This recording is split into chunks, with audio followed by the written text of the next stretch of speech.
Okay, it appears to be recording again. We'll see how much I missed. I may have to bridge the two together. Yay, technology.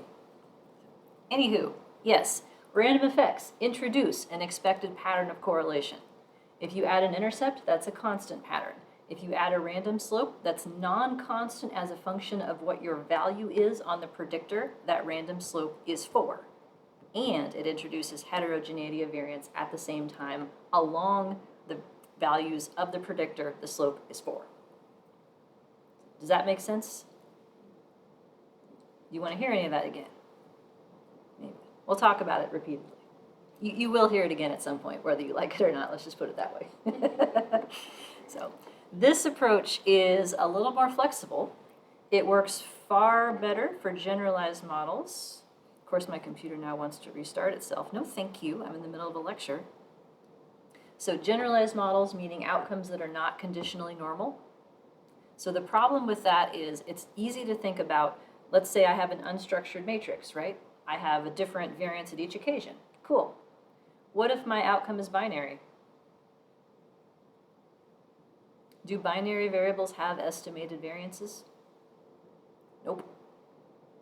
Variance is a function of the mean. It's non-constant and it's determined by the mean. The variance around a point is whatever the probability of a 1 is multiplied by the probability of a 0 at that point. So it shifts. As the probability shifts, it gets close to 0 when you get down to the ends where it's a constant. So if there's no variance, then I can't really talk about different variance as a function of time or task or whatnot. And if I don't have variance, then I don't really have a way to put in covariance directly either.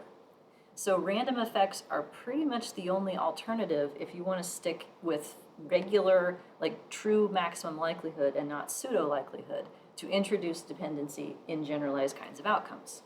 They also have more flexibility with respect to unbalanced occasions, because then you're not worried about what the variance is at time 1, at time 2, at time 3.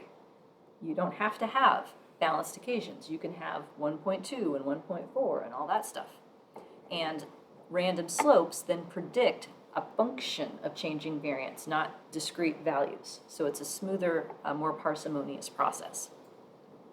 So as a general principle, when I say add a level, this just means recognizing a dimension of sampling and giving it one or more sources of variability as captured by these random effects. So an intercept at a minimum. I think I talked about this at the end of last semester, but did you know that time is not actually nested in person? For the reasons just discussed. I know I lied to you, like the whole time. I waited to spring this on the advanced class until like the last week last time, and you should have seen their jaws drop. Like a whole year of me saying this and it's not true. I wasn't exactly lying, I was oversimplifying. It's the same idea. If I have people who are all measured at the same possible occasions, then I have responses nested in persons, responses nested in occasions. Occasions differ from each other on average. Like on average, people may be going up or going down, and people differ from each other on average. Some people are better at this task than others. But once I put in which occasion is which, either as saturated means or some kind of function, like a linear function, a quadratic function, a piecewise function, something that appropriately captures those occasion mean differences, that cross dimension goes away and you're left with just bottom. So when I say time nested in person, what I really mean is person by occasion interaction is level 1, and then person is level 2. And that's a mouthful, which I shorten to time within person. Same thing as with the tasks and the items, exact same concept. Question? Can you repeat one more time and go slow? Repeat one more time and go slow? Is that what you said? Yeah. Okay. Yeah, I feel like the heat being on is making it louder in here. Is it just me? Okay, I don't know. It sounds like it's like we're underwater or something. Okay, so does the hands help? Because I can't say it without the hands. Well, this is the part where I'll get out paint. Would that help? We'll get out paint. It's fine. I'm a bad artist, but I can work paint. Crayon today, maybe? Let's go with that. Okay, so we have responses down here. That's an R. And then we have big circle for people, put a P there, and a big circle for time, put a T there, okay? So then we have person differences contributing to responses, that's an arrow. Time differences contributing to responses. These are orthogonal, uncorrelated dimensions at the top here. So each response is partly a function of who the response was collected from and what the response was to, like what occasion, what item, what task. Like T could stand for task, T could stand for time. The principle is exactly the same. Okay, so we have essentially person mean differences in this circle and time mean differences in this circle. So in an empty model, without putting anything in the model for time, we've sort of lumped together these things. That's because when we put in fixed effects related to occasion or task, so if I have 4 tasks, I would literally treat task as a factor variable and be like, you have a reference task and then you have slopes to get to each of the others. So it's saturated, can't be wrong. Saturated means with respect to time, one of the first things we talked about, because that is ANOVA. That's what ANOVA does. It treats time as discrete as a categorical predictor. So then why some occasions are different than others is already in your model. So this goes away. R square of 1. And then you're left with just this part and this part. So what's left down here is all the reasons why this person responded to that occasion differently than what happened on average. Person by task, person by time, person by whatever interaction variance. And if you only have one unique observation per combination, if you had each person do each task only one time, then that interaction term is not separable from residual. So that's why we call it that. In a G-theory design, generalizability theory type of thing, let's say that we had somebody do each thing twice, or we collected 2 observations per occasion. Then that is separable. We can actually pull out why this person acted differently on this occasion because we have 2 observations with which to do it. And 3-way interaction of which was which is the one that's residual at that point. So because I knew this was going to happen, I just focused on this part and explaining it to you. This is not necessarily what you would want to do, though. If you have a lot of occasions, then keeping it as random might be something interesting. Like, why is it that some occasions are different than others? So like an intensive longitudinal design where you have like 200 occasions, something like that, you could predict why some are higher or some are lower, not just is it 1, is it 2, is it 3, because that would be yet another oversimplification. Okay, did that help? Okay. I should stick with paint and fewer hand gestures maybe, but, you know. I've broken the habit of drawing on the board, though. That was the thing that for a very long time, because the board is not going to be captured. All right, other questions, thoughts? Zoomers, we're quiet today. We're okay? Good. Thumb check? Okay. Thumbs up? Oh, thumbs up with a celebratory gesture. I like that. Thumbs are way up, is how I would interpret that. Okay. Thumbs up. Yeah, so levels, examples of levels here. So we don't have to worry about time crossed with person once we put in fixed effects for which person or which occasion is which, or some kind of function that explains those. Let's see, if you have a randomized control trial of 5 monthly occasions, let's say you randomly assign some people to a control group, some people to a treatment group. So you have time within person within group. Is group a level in that case? Do you think we would need a 3-level model if we have a control group and a treatment group? Yes, no question. Yes, thumbs up, no thumbs down. Can you repeat the question? Yes. Question is, I have a design, a randomized control trial, very common thing. So in medicine, I randomly assign people to a like treatment as usual condition, and someone else gets like new drug, fancy drug. 2 groups. And I measure everybody in each group over time. So time within person within treatment group. Is that a 3-level model? Is the question.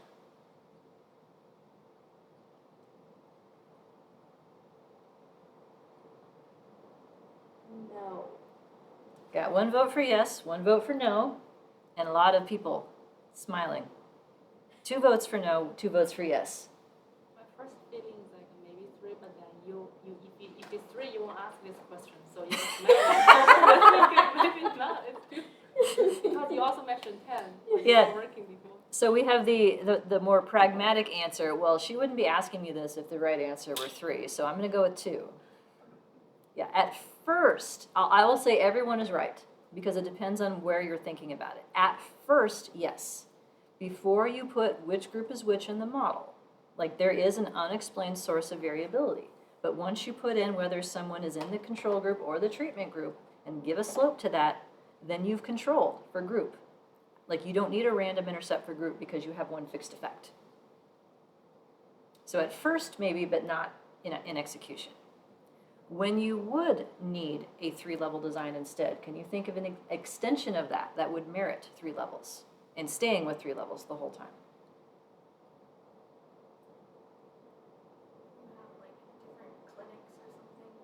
Yeah, different clinics. Yeah, cluster randomized trials, as they are often called. So if you have an intervention that can't happen at the person level, like you're trying to fix schools or fix teachers or fix like higher order units who are then going to fix the lower order units, if I have 20 treatment arms and 20 control arms, then just putting in whether you were in a treatment arm or a control arm is insufficient because all the people who got treated along with you might be more related than people who got treated at some other clinic. So in that case, the treatment versus control fixed slope should explain level 3 variability amongst the clinics, but there likely are other reasons why clinics are differentially successful in whatever you're trying to do. So that is 3 levels in that case. And you could do fixed effects if you wanted to put in 19 demi-codes to fully saturate all the clinic differences. But unless you're really worried about this clinic versus that clinic, that wouldn't allow you to do much more. Because then the question is, why are some clinics more successful? What are they doing? All the other predictors you may have collected. And that would be the case regardless of whether you have predictors of interest at that level.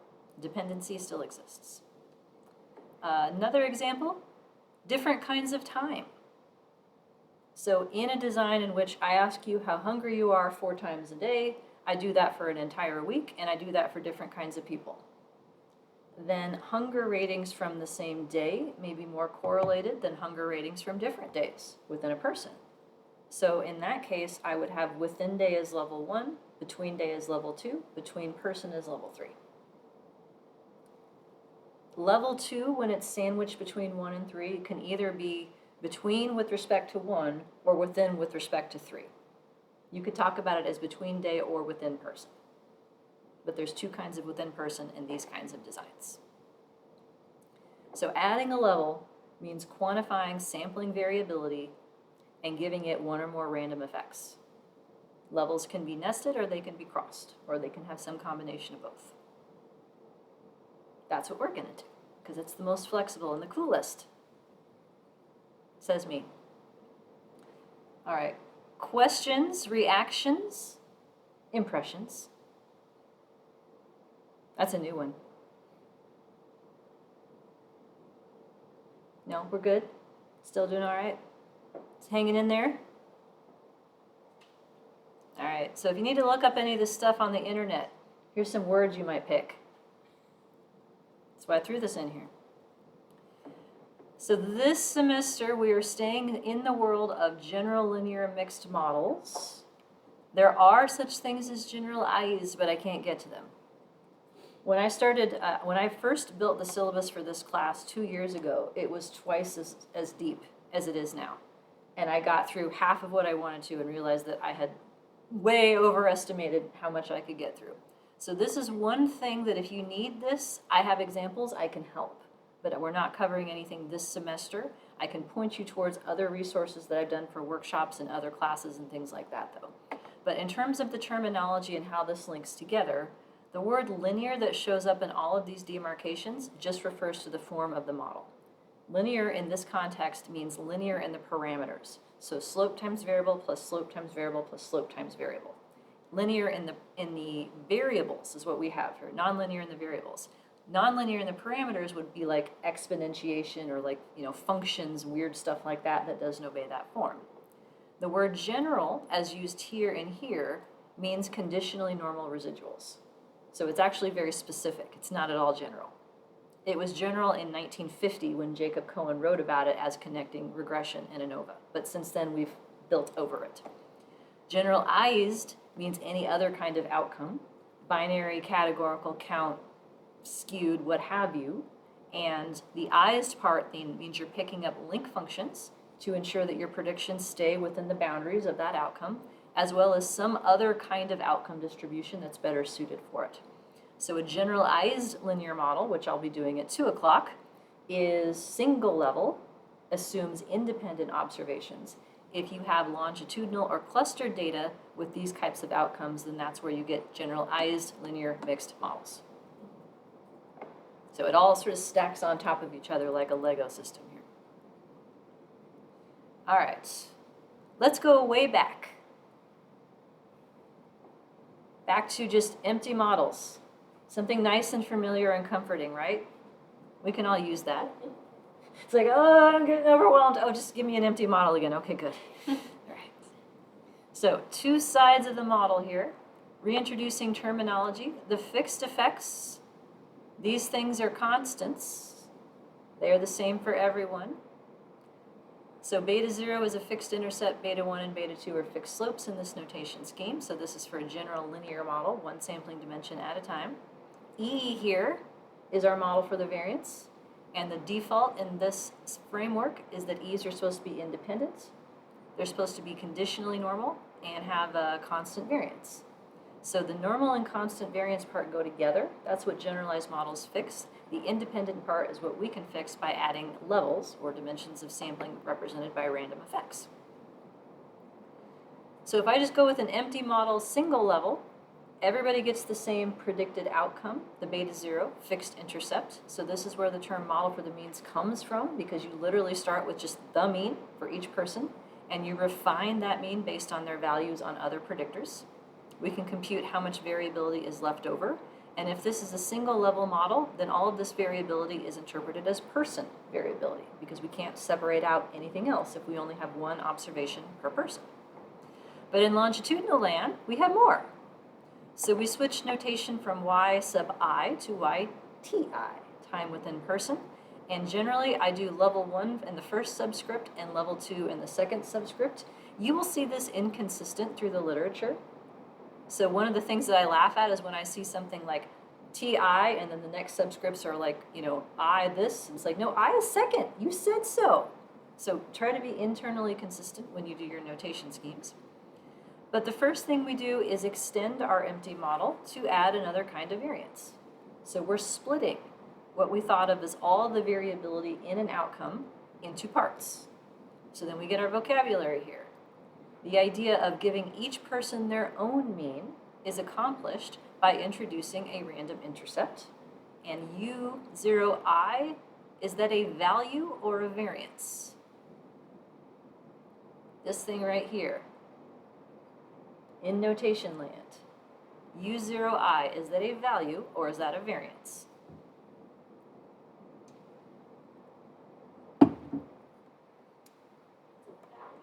Okay, two votes for values. 3. This is our random intercept. Yep, this is a value. So U0I is the idea that each person needs their own deviation from the fixed intercept that gets them up to where their individual intercept would be. So if I'm above everybody else, my U0 is positive. If I'm below everybody else, my U0 is negative. But U0I is for one individual. The variance across individuals then is what is actually the model parameter and what is notated here as tau squared sub U sub 0. So this is something I see in writing a lot, and in your first homework, I want you to try to pay attention to this. Don't say U when you mean U variance, and vice versa. So this is variability in the UOIs across people. That's what we're paying attention to. Likewise, at level 1, then relative to the person mean that has been created for you by giving each person their own random intercept, E is how far off of that person mean your occasion still then is. So then ETI is also a value. That is a person and time specific residual. We have sigma squared sub E as the variance of those time and person specific residuals. And that is one number in these models by default. Doesn't have to be, but that's where we start from. So level 1, E within intra, longitudinal. Level 2, U between inter, this is cross-sectional. If you only measured a person once, all you would get to observe are these dotted lines. By measuring them more than once, we get to see all the variability around them and talk about it. So putting it then, what I just said in words, into notation form, we started out like this, where we think about the idea of the distribution of y being captured by two things. So U0 is level 2, E is level 1, and these are orthogonal. Then we started talking about, well, how much is each? So this is a question 2, alphabet soup, V, R, Z, and G, as pulled from the SAS notation. This is fairly universal with the exception that G is often T in other people's notation sims. But otherwise, it seems to work like this. So by putting U0 in the model, if we want to talk about the variability in Y and how this model says what that's supposed to look like, it's supposed to look like this.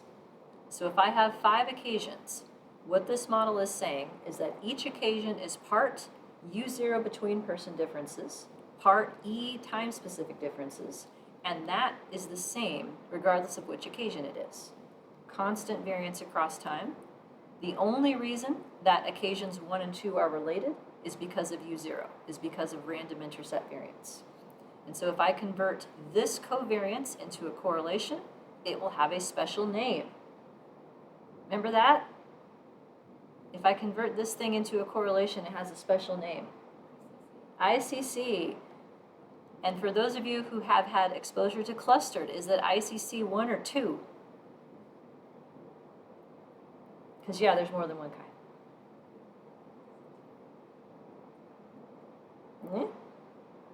I haven't taken it, but my gut says 1 because it's the first one I'm learning about.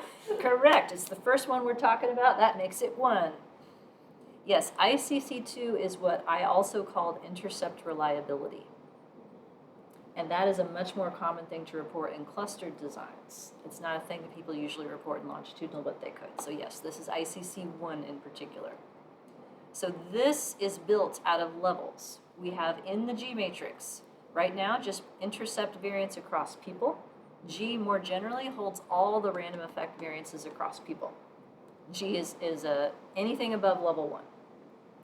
Level 1 then is this structure here, E variance on the diagonal and zeros off diagonal. So this is an assumption that we can test, but this is an independent or VC is what it's called. I'm trying to think of other ones. Diagonal, we say that one? Math people, does that work?